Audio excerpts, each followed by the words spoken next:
तो आखिर तेरे इश्क में को लेकर इतना हल्ला गुल्ला क्यों मचा हुआ है? चलिए आज जरा इसी बात की तह तक जाते हैं कि इस साल की सबसे अवेटेड फिल्मों में से एक के पीछे का ये जो पूरा हाइप है, जो कंट्रोवर्सी है और जो कहानी है, आखिर मामला क्या है। इस पूरे विश्लेषण में हम सब कुछ कवर करेंगे, इसकी विस्फोटक लव स्टोरी से लेकर इसके पीछे के असली हाइप तक, और जो गर्मा गर्म बहस छिड़ी हुई है उस पर भी बात करेंगे। और हाँ, बॉक्स ऑफिस पर जो बड़ी टक्कर होने वाली है वो भी देखेंगे। अंत तक ये समझने की कोशिश करेंगे कि भाई ये फिल्म इतनी बड़ी बात क्यों बनी हुई है। तो चलिए सबसे पहले कहानी से ही शुरू करते हैं। ट्रेलर देखकर तो एक बात साफ है, ये कोई सीधी साधी लव स्टोरी नहीं है, बल्कि एक बहुत ही गहरी और तूफानी प्रेम कहानी होने वाली है। ट्रेलर खुलता ही शंकर के इस धमाकेदार डायलॉग से है, मैडम मैं प्यार में पड़ गया तो दिल्ली फूंक दूंगा। सोचिए, सिर्फ एक लाइन, और इसी एक लाइन ने फिल्म के इंटेंस कॉन्फ्लिक्ट की पूरी टोन सेट कर दी है। तो कहानी के सेंटर में है दो लोग। एक तरफ है शंकर जो एकदम गुस्से और आक्रामकता से भरा हुआ है, और दूसरी तरफ है मुक्ति जिसे लगता है कि वो उसे बदल सकती है। तो उनका रिश्ता सिर्फ एक प्रेम कहानी नहीं है, ये तो हिंसा और उसे सुधारने की उम्मीद के बीच एक जंग है। ट्रेलर हमें कहानी का एक पूरा सफर दिखाता है। एक कॉम्प्लिकेटेड रोमांस से शुरू होकर ये कहानी पूरी तरह से तबाही की तरफ मुड़ जाती है, और आखिर में जब शंकर कहता है कि उसे प्यार से नफरत हो गई है और वो बस लड़ना चाहता है, तो ये एक बहुत ही डार्क टर्न का इशारा है। तो ठीक है, कहानी तो काफी इंटेंस है, लेकिन इसके अलावा और क्या है जो तेरे इश्क में को लेकर इतनी जबरदस्त चर्चा पैदा कर रहा है? असल में इसका जवाब कई पावरफुल फैक्टर्स के एक साथ आने में छिपा है। सबसे पहले तो है ये ड्रीम टीम, धनुष, आनंद अल राय और AR रहमान। जब भी ये तीनों एक साथ आते हैं तो स्क्रीन पर जादू होता है। रांझना और अतरंगी रे के बाद लोगों की उम्मीदें तो आसमान पर हैं। और ये सिर्फ एक रीयूनियन नहीं है, ये फिल्म रांझना की विरासत को आगे बढ़ा रही है। फैंस तो इसे एक तरह का स्पिरिचुअल सीक्वल मान रहे हैं। वही कच्चा गुस्सा, वही जुनूनी प्यार, लेकिन शायद इस बार कहानी और भी गहरी और डार्क होने वाली है। और ये सिर्फ कहने की बातें नहीं हैं, आंकड़े भी यही बताते हैं।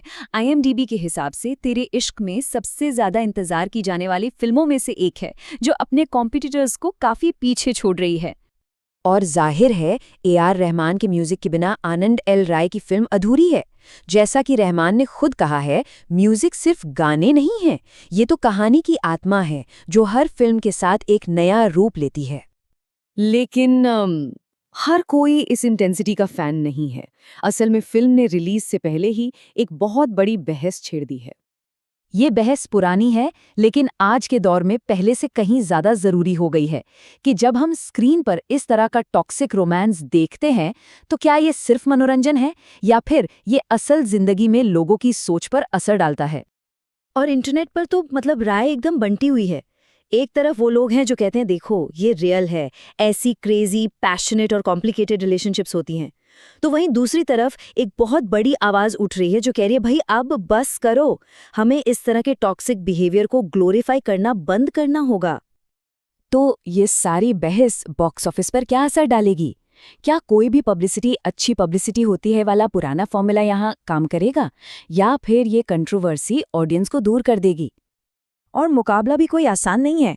तेरे इश्क में की सीधी टक्कर है रणवीर सिंह की बिग बजट एक्शन फिल्म धुरंधर से। जुनून वर्सेस एक्शन की लड़ाई है, और दोनों की नजर एक ही छुट्टी वाले वीकेंड पर है। अब कागज पर देखें तो धुरंधर के शुरुआती नंबर बेहतर लग रहे हैं, लेकिन तेरे इश्क में के पास एक सीक्रेट वेपन है, इसका म्यूजिक। हमने कितनी ही बार देखा है कि एक ब्लॉकबस्टर साउंड ट्रैक फिल्म को कहां से कहां पहुंचा सकता है। तो जब हम इन सभी टुकड़ों को एक साथ जोड़ते हैं, कहानी, हाइप, विवाद और बिजनेस, तो आखिर हमारे सामने क्या तस्वीर उभर कर आती है? तेरे इश्क में असल में सक्सेस के एक पावरफुल फॉर्मूले के साथ थिएटर्स में आ रही है। एक जबरदस्त टीम, एक वायरल हो चुका साउंड ट्रैक और एक ऐसी कंट्रोवर्सी जो हर किसी को बात करने पर मजबूर कर रही है। यह एक बहुत ही विस्फोटक मिक्सचर है। आखिर में तेरे इश्क में की कामयाबी सिर्फ बॉक्स ऑफिस के नंबरों से तय नहीं होगी, ये इस बात का भी एक बयान होगी कि आज की ऑडियंस असल में क्या देखना चाहती है। तो आखिरी सवाल यही है, क्या जुनून की ये कहानी बॉक्स ऑफिस पर राज करेगी, या फिर ये एक ऐसे ट्रेंड का सिंबल बन जाएगी जिसे समाज अब पीछे छोड़ रहा है? इसका जवाब तो सिर्फ वक्त ही देगा।